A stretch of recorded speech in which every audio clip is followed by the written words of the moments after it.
Projeter un vecteur, c'est une manière de le caractériser qui consiste à trouver ses deux coordonnées sur un repère orthonormé. Pour ce faire, la première étape est de ramener le vecteur sur l'axe x afin de trouver la coordonnée f de x. De la même manière, on projette ensuite le vecteur sur l'axe y pour trouver la coordonnée f de y.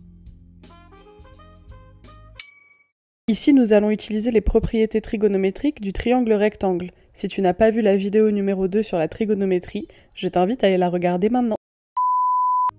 Ici, f de x représente le côté adjacent, f de y le côté opposé et le vecteur f l'hypoténuse.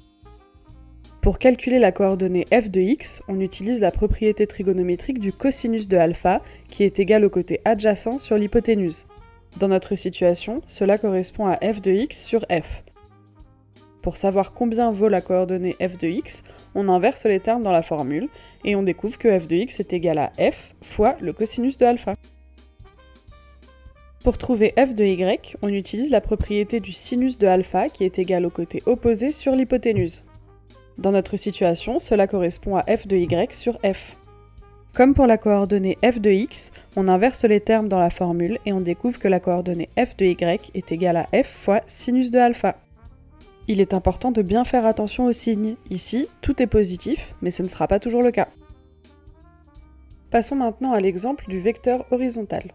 Comme pour le vecteur précédent, on ramène d'abord le vecteur sur l'axe x pour trouver la coordonnée f de x. On le projette ensuite sur l'axe y pour trouver la coordonnée f de y.